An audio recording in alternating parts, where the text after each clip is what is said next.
Are there too few women tech entrepreneurs? To answer this question, we have to look what we are aiming for. If we strive towards an almost 50-50 balance in every occupation, then the answer to this question is an easy yes. Then again, if you would ask people if there has to be a gender balance in every occupation, you would expect that most of them would answer no.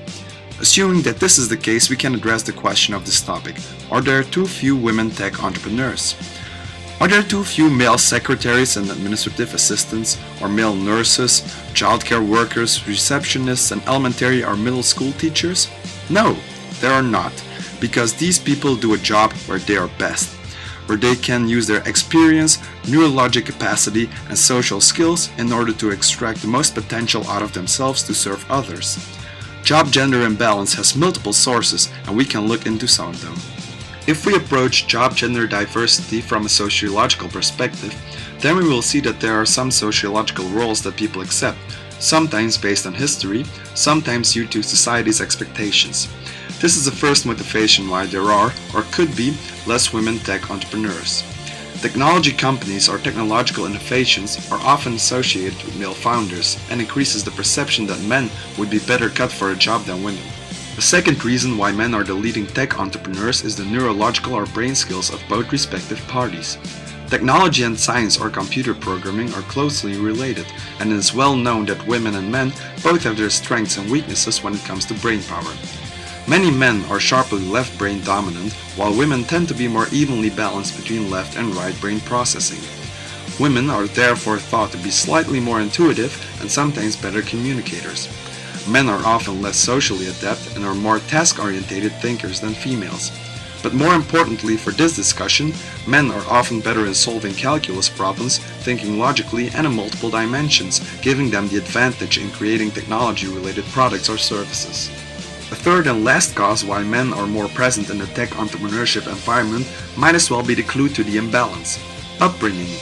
When you look at young people between the age of 10 and 20, you see that an immense offer of state-of-the-art technology is overwhelming them. Laptops, smartphones, tablets, and game consoles are having a tremendous impact on their lives and plant a seed in their brain what sometimes becomes an interest in a later stage.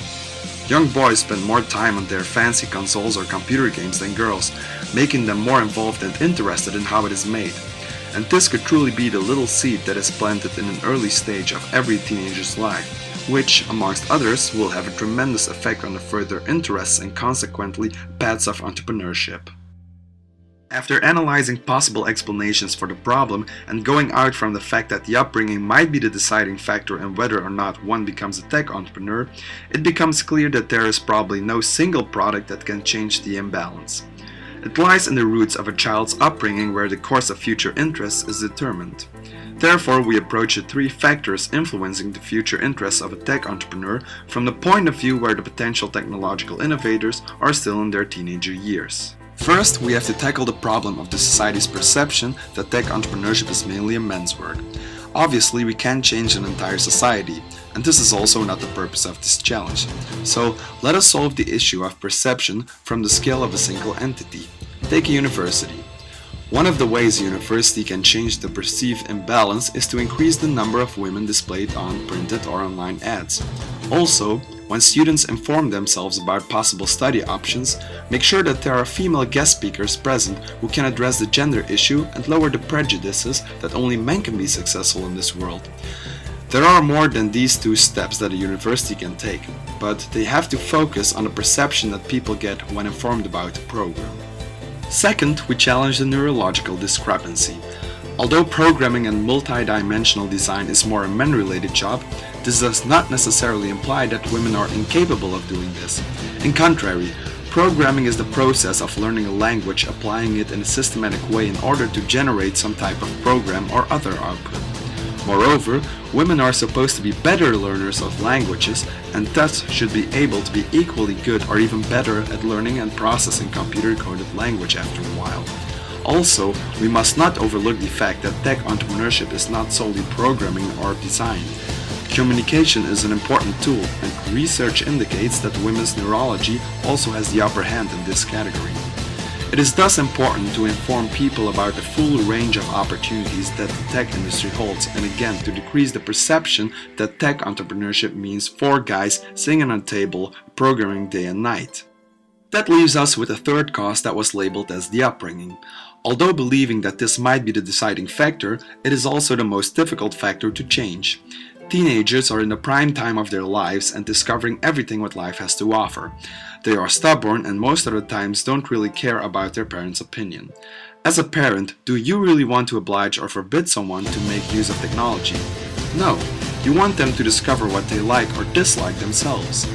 Forcing someone into doing or being what they are not is not desirable. So, instead of forcing your children to become a tech-minded person, you can wonder how to interest and challenge them by giving them incentives and see how they respond to the opportunities given. Altogether, there is no one best solution to this issue, and only personal preferences can decide whether or not someone goes down the path of entrepreneurship, let alone tech entrepreneurship. In conclusion, the 3 motives analyzed and explained have a vital impact on the perception and direction of one's choice towards engaging in tech entrepreneurship. Although this list is certainly not exhaustive, it gives some first solutions to tackling the problem of gender imbalance in the tech entrepreneurship landscape. Some of them are more easy and tangible to execute, while others are almost impossible because they rely on self-preferences of the person itself. Although there rules a perception that men are more cut for the job than women, women have a surplus of potential to break through in the tech landscape and lower the current gender imbalance. In order to get this process initiated, single entities such as universities will have to take the first step in changing the widespread perception that society holds, and women must be made aware of all facets that technology companies are focusing on. In the end, it all comes down to engaging both genders in the dialogue to get rid of prejudices or myths and making clear that both men and women hold different strengths and weaknesses that, when successfully combined together, can lead to a greater product or service.